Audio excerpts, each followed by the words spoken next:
वृंदावन आए ऊर्जा मंत्री श्रीकांत शर्मा ने शनिवार को बांके बिहारी के दर्शन किए।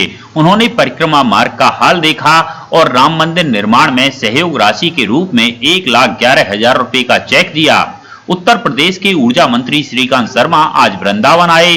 उन्होंने सबसे पहले ठाकुर बांके बिहारी मंदिर में अपने आराध्य बिहारी जी के दर्शन और पूजन कर प्रदेश में मंगल की कामना की। सेवायतों ने ऊर्जा मंत्री को विधि विधान के साथ पूजा अर्चना कराकर उनका पटुका उठाकर और माल्यार्पण कर स्वागत किया।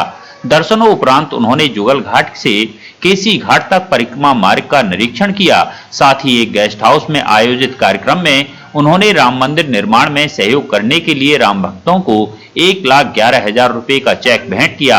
इस बीच पत्रकारों से रूबरू हुए ऊर्जा मंत्री श्रीकांत शर्मा ने कहा कि वृंदावन में आयोजित होने वाले कुंभ को दिव्य और भव्य बनाने के लिए हर संभव प्रयास किए जा रहे हैं।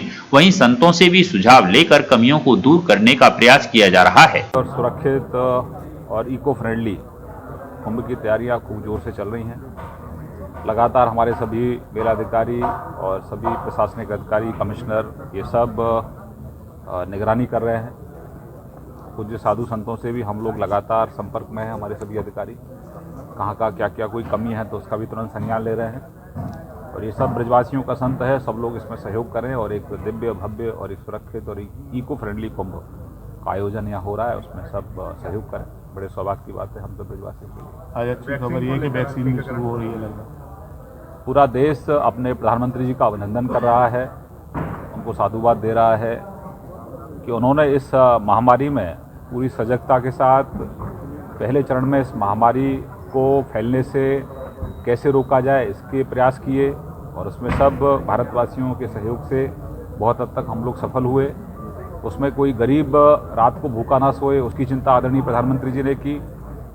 कोरोना योद्धा पूरी तरह से कंधे से कंधा मिलाकर प्रधानमंत्री जी के साथ जुटे रहे और आज ये बहुत सब भारतवासी अपने प्रधानमंत्री जी का अभिनंदन कर रहे हैं कि आज वैक्सीनेशन का कार्य शुरू हुआ है।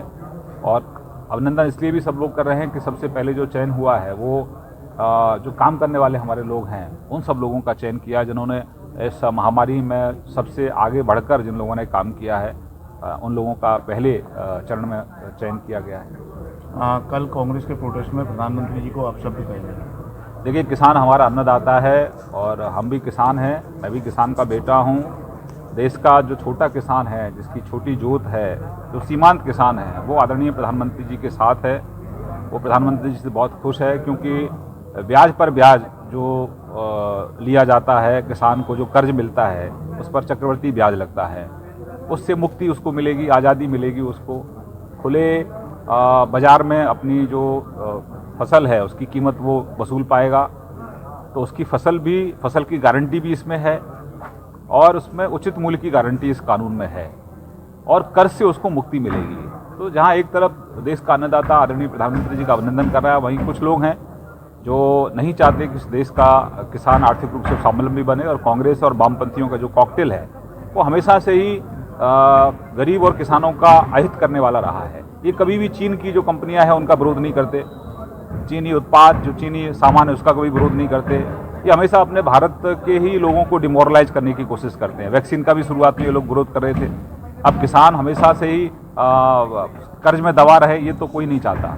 4.5 लाख से ज़्यादा लोगों ने इस गलत नीतियों के कारण सुसाइड किया है। आगे भविष्य में किसान सुसाइड ना करे क्योंकि वो आर्थिक रूप से स्वावलंबी होगा तो सुसाइड क्यों करेगा। लेकिन एक कांग्रेसी और वामपंथियों का जो कॉकटेल है वो नहीं चाहता कि किसान आर्थिक रूप से स्वावलंबी बने, इसलिए प्रोटेस्ट, धरना और इनके अस्तित्व पर भी संकट है। धरना प्रदर्शन करना एक अलग चीज़ है, प्रधानमंत्री जैसे पद पर बैठे व्यक्ति के लिए ये बहुत शर्मनाक है। ये वामपंथी और कांग्रेस और इसमें जो जिन लोगों ने मिलकर, क्योंकि जो मुगलों की सोच थी फिर जो कांग्रेस की सोच थी, उसी सोच को इन लोगों ने देश पर थोपने की कोशिश की। तो 2014 में ये मैं कहूँगा कि एक तरीके से हम कहें कि ये देश आज़ाद हुआ वैचारिक रूप से जब देश के प्रधानमंत्री आदरणीय नरेंद्र भाई मोदी जी बने। तो पच नहीं रहा है, अभी भी कांग्रेस स्वीकार नहीं कर पा रही है, वो विपक्ष में है। उनको लगता है कि प्रधानमंत्री का जो पद है शायद वो कांग्रेस के लिए रिजर्व है। ऐसा नहीं है, यहाँ प्रधानमंत्री पद के लिए कांग्रेस के लिए कोई रिजर्व पद नहीं है। जनता चुनती है, चुनी हुई सरकार के प्रधानमंत्री के बारे में इस तरह से अपशब्द कहना ये फ्रस्ट्रेशन है, इसके आगे कुछ नहीं है।